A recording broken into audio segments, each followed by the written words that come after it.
Have you ever been at a family gathering, a community event, or even just running into someone at the grocery store, and suddenly that person greets you by name, but you can't quite recall theirs? It happens to all of us from time to time, but after 60, it can start to feel like it's happening more often. You might find yourself thinking, was it Susan or Sarah? Or maybe it was Stephanie? And before you know it, the moment passes, leaving you feeling a little frustrated or worse, embarrassed. But here's the good news. Remembering names isn't about having a photographic memory. It's about using a simple trick that anyone can learn, no matter their age. In this video, we're going to talk about a powerful technique that can help you remember names easily after 60. This isn't some complicated system or memory hack. It's a practical, straightforward method that you can start using right away. By the end of this video, you'll feel more confident in social situations, knowing that you have a reliable way to keep names fresh in your mind. So, let's dive in and get started with the first step. The first thing to understand is why names are so tricky to remember in the first place. Think about it. When someone introduces themselves, there's usually a lot going on. You're trying to make eye contact, smile, shake hands, and maybe even think of something clever to say, all while your brain is supposed to be locking in their name. It's no wonder that names sometimes slip through the cracks. But here's the key insight. Our brains are wired to remember things that are meaningful to us. That's why it's easier to recall the name of your favorite grandchild or a close friend. You've attached significance to it. So how do you make someone's name meaningful when you first hear it? The answer lies in focusing intently during introductions. Instead of letting the name float by as background noise, train yourself to really listen. When someone says their name, repeat it back to them immediately. For example, if they say, "Hi, I'm Robert," you could respond with, "Nice to meet you, Robert." This simple act of repetition does two important things. It reinforces the name in your mind, and it shows the other person that you're paying attention, a win-win. If you're unsure how to pronounce their name, don't hesitate to ask. People appreciate when you take the time to get it right, and it gives you another chance to solidify it in your memory. Now, let's move on to the second step, associating the name with something familiar. Our brains love connections, and linking a new piece of information to something you already know makes it much easier to retrieve later. For instance, if you meet someone named Rose, you might picture a beautiful red rose in your mind. If their name is Bill, you could imagine a dollar bill, whatever helps create a vivid mental image. The more creative or unusual the association, the better it will stick. Let's say you meet a woman named Diane who has curly hair.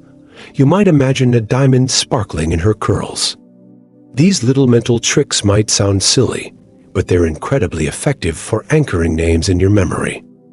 Another helpful tip is to use the name in conversation shortly after hearing it. This doesn't mean forcing it awkwardly into every sentence, but finding natural opportunities to say it. For example, if you're chatting with Robert about his garden, you might say, "That's impressive, Robert. How long have you been gardening?" Each time you use the name, you're strengthening the neural pathways in your brain that connect the face to the name. Over time, this practice becomes second nature, and you'll notice that names come to you more effortlessly. The third step links into something many people overlook: visualization. After meeting someone, take a moment to mentally label their face with their name. Imagine their name written across their forehead or hovering above their head like a cartoon caption. While you wouldn't want to do this out loud, visualizing it in your mind can create a strong association between the person and their name. For example, if you meet someone named Linda, picture the word Linda glowing brightly above her head. This technique works especially well because it combines sight and imagination, two powerful tools for memory retention. You can also enhance this process by noticing distinctive features about the person and connecting them to their name. Maybe Linda has striking blue eyes, or Robert has a warm, friendly smile. Linking these physical traits to their name creates an additional layer of reinforcement. For instance, you might think, Robert with the kind smile, or Linda with the bright eyes. These small details not only help you remember their name, but also make the interaction more personal and memorable. Now that we've covered focusing intently, creating associations, and using visualization, we're ready to talk about the next set of strategies. These upcoming tips will build on what we've already discussed, giving you even more tools to master the art of remembering names. Stick with me, because these next steps could be exactly what you need to feel confident and connected in every social situation. Let's keep going together. The fourth step is one that many people don't think about, but it can make a big difference: writing names down. Now, I know what you're thinking. How am I supposed to write someone's name down during a conversation without seeming rude? The truth is, you don't have to do it in the moment. Instead, take a few minutes after the interaction to jot down the name along with any details that stood out to you. For example, if you met Linda at a community event, you might write something like, Linda bright blue eyes, curly hair, talked about her love of gardening. This simple act of recording the information helps cement it in your memory, while also giving you a reference point for later. If you attend events where you're likely to meet multiple people, consider bringing a small notebook or using the Notes app on your phone. You don't need to write full paragraphs, just enough to jog your memory when you see the person again. Over time, this habit not only improves your ability to remember names, but also makes you feel more prepared and confident in social settings. It's like having a backup system for your brain, one that you can rely on whenever you need a little extra support. Now, let's talk about the fifth and final step: reviewing and reinforcing what you've learned. Think of your memory like a muscle. It needs regular exercise to stay strong. If you've made an effort to remember someone's name, don't let it fade away over time. Instead, try to reinforce it by revisiting the information periodically. For instance, if you wrote down names in a notebook, flip through it every so often to refresh your memory. Or, if you've associated someone's name with a mental image or distinctive feature, take a moment to recall those connections now and then. Another great way to reinforce names is by using them in future interactions. If you bump into Robert at another event, greet him warmly by saying, "Hi, Robert. How's your garden coming along?" Not only does this show that you remembered his name, but it also strengthens the bond between you. People love being acknowledged and appreciated, and using their name is one of the simplest ways to make them feel valued. Plus, the more you practice recalling names, the easier it becomes. It's all about building that mental habit.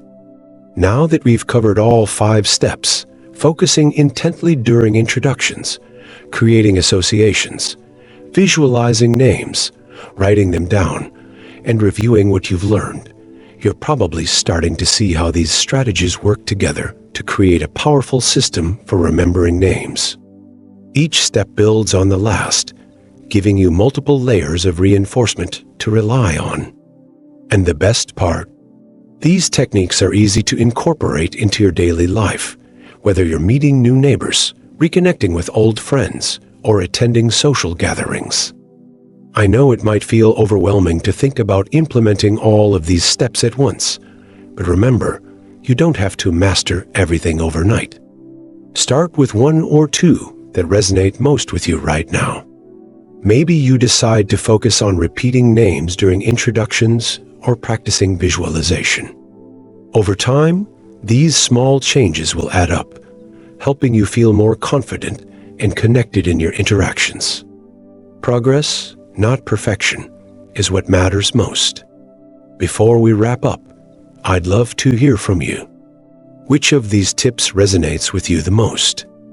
Have you tried any of these strategies before, or do you have other tricks that have worked for you? Share your thoughts in the comments. I'm sure your insights will inspire others watching this video too. And if you found this conversation helpful, please take a moment to like the video and subscribe to the channel. We're here to provide practical advice and support to help you live your best life at any age. Every week, we dive into topics like health, wellness, independence, and more, all tailored to you and your needs. Thank you for spending this time with me today. Remember, remembering names isn't just about avoiding awkward moments. It's about building stronger connections and showing others that they matter. By practicing these techniques, you're investing in your relationships and enriching your social life.